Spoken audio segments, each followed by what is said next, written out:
बोलिए माननीय प्रदीप पुरी जी।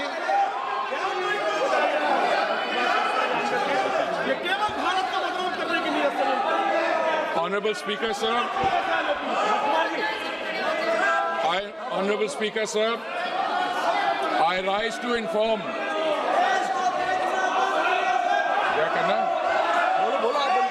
Honorable Speaker, sir, I rise to inform the House of steps taken in response to the disruption of the global energy supplies arising from the ongoing conflict in West Asia.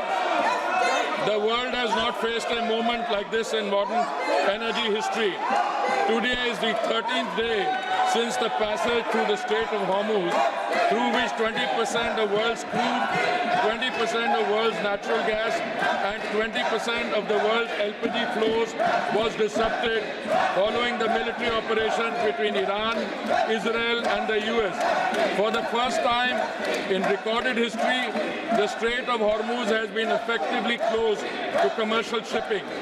Despite India having no role in causing the conflict, like many countries, India has to navigate through its consequences. The contrast with how other nations are managing this crisis places India's response in its sharpest relief. A country in our neighborhood has shut all schools for 2 weeks,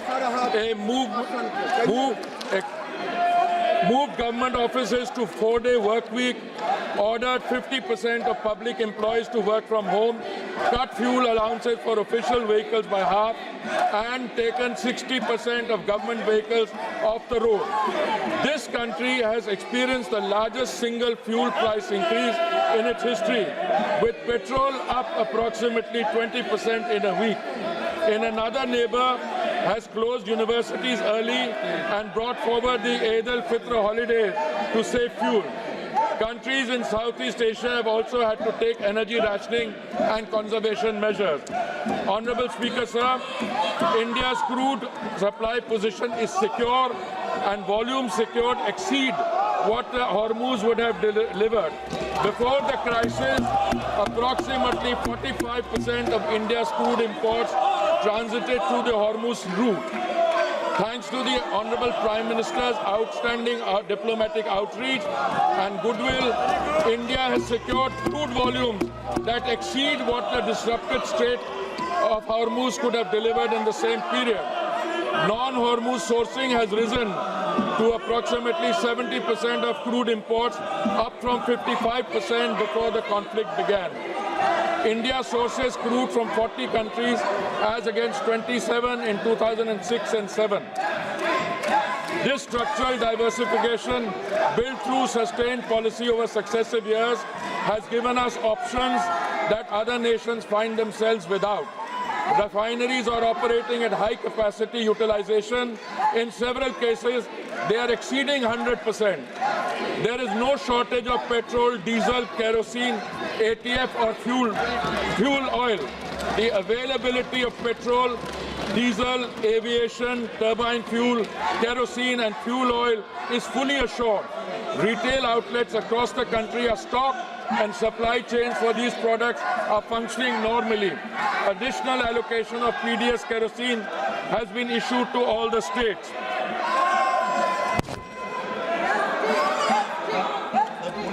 Honorable Speaker, sir, natural gas supply has been managed through prioritized allocation and the position is stable, well beyond immediate need.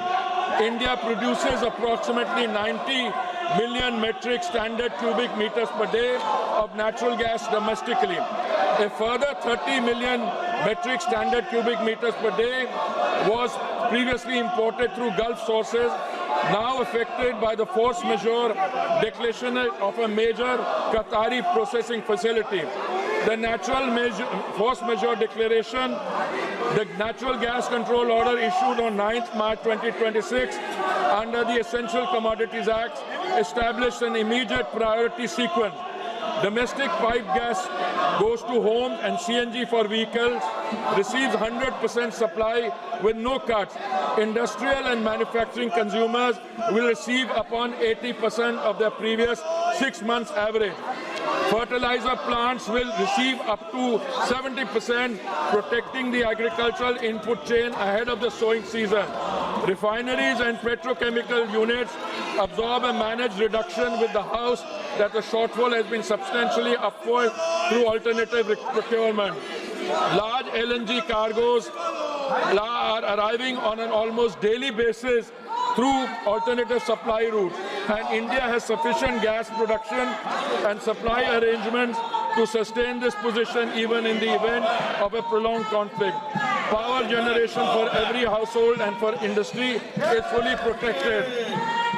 Honorable Speaker, sir, it should be noted that India was previously importing approximately 60% of the LPG requirements from Gulf countries such as Qatar, UAE, Saudi Arabia and Kuwait, and 40% is produced domestically.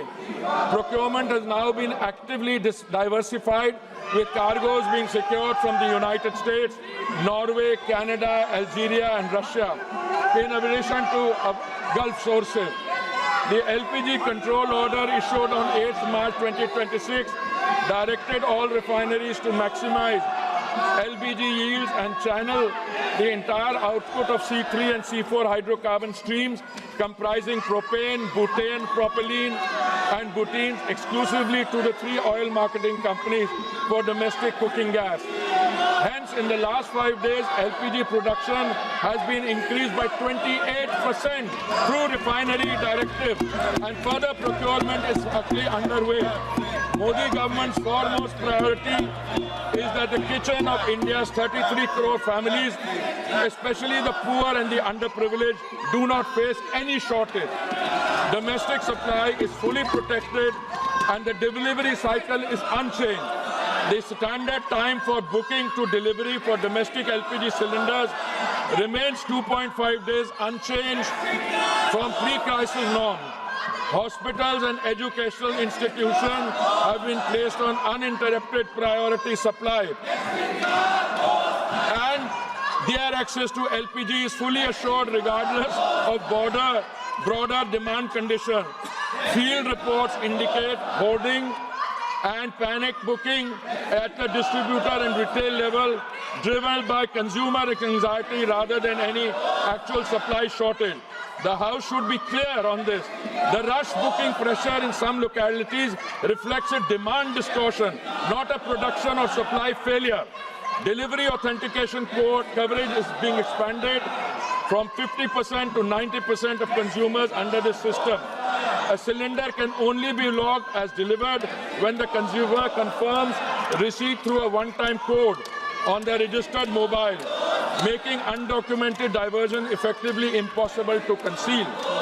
A 25-day minimum booking period has been introduced as a demand management measure in urban areas and 45 days in rural and Durgam Kshetra areas.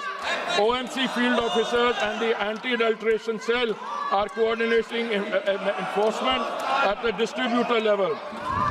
The Home Secretary has chaired a meeting with Chief Secretaries of all states to align state-level administration with the central supply and information framework.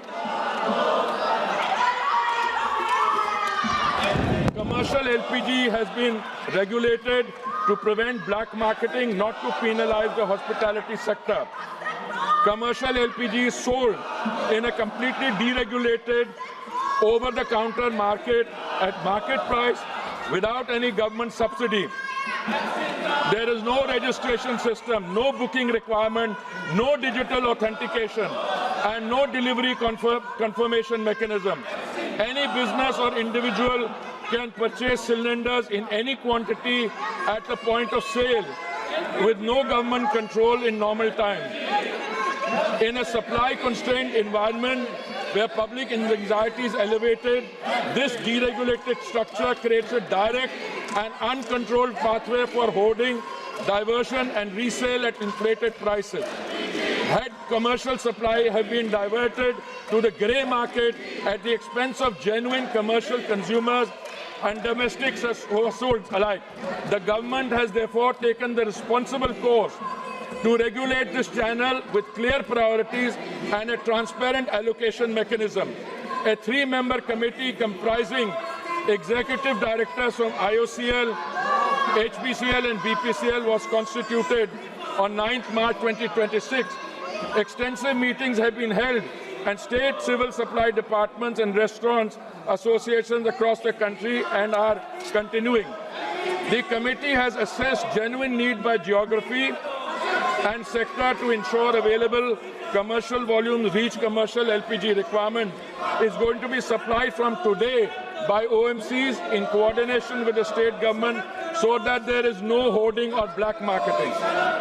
Honourable Speaker, sir, alternate fuel options are being activated to ease pressure on LPG and gas channels. Kerosene is being made available through retail outlets and PDS channels, and fuel oil is being made available for industrial and commercial consumers. The Ministry of Environment has advised state pollution control boards to permit for the duration of this crisis period the use of biomass, RDF pellets and kerosene coal as alternate fuels for the hospitality and restaurant segment for 1 month, which would enable